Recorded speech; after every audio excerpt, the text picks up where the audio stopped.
কোথায় যাচ্ছ?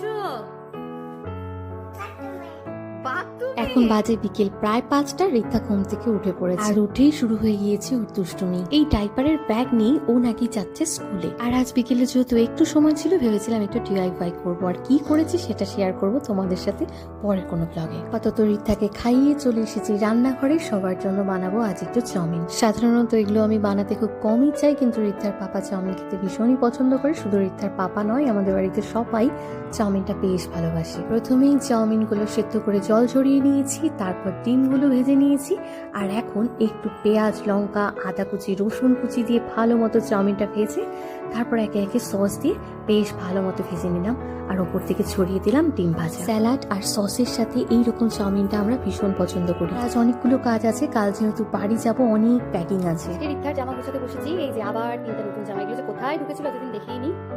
তো কালকে দিন এই স্কার্টটাও পয়লার সাথে পেয়েছি। তো এবার কি ওখানে একটা প্রোগ্রাম আছে, ভেবেছি এটা ওকে পরে নিয়ে যাবো।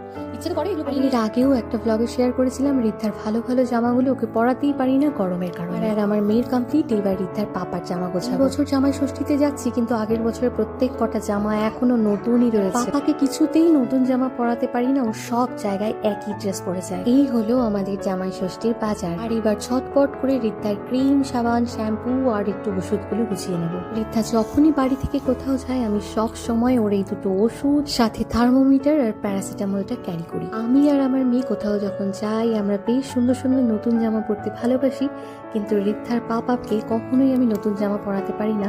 ওর পাপা সবসময় একই রকম জামা পরে। এইবার আমি ভেবে রেখেছি, ও যেগুলো নতুন গিফট পাবে সেগুলো সব আমি ওখানেই রেখে আসবো, আর বাড়িতে নিয়ে আসবো না। প্যাকিং করতে মনে হয় যে অল্প সময় লাগবে, কিন্তু অনেকটাই সময় লাগলো। আর এখন চলে এসেছি রান্নাঘরে আজকের ডিনার বানানোর জন্য। আজ রাতে সবার জন্য বানাচ্ছি রুটি, সাথে দুপুরবেলা ছিল চিকেন, আর তার সাথে বানাবো এখন একটা সবজি দিয়ে তরকারি। রিদ্ধার জন্য মাঝে মাঝেই সন্ধ্যেবেলা করে রুটি বানাই, কিন্তু আজ ভাবলাম সবার জন্যই বানাই। রোজ রোজ রাতের বেলা ভাত খেতে আমাদের আর ভালো লাগছে না। রুটিগুলো বানিয়ে হটপটে রেখে দিয়েছি, এখন তরকারি বানিয়ে নিচ্ছি। খুব সিম্পল ভাবে করছি। তেলের মধ্যে সামান্য 5 ফোড়নে দিয়ে খুব ভালো মতো আলুগুলো ভেজে নিচ্ছি, তারপর সামান্য নুন, হলুদ আর একটু আদা বাটা দিয়ে কাঁচা লঙ্কা দিয়ে ভালো মতো ভেজে নিলাম।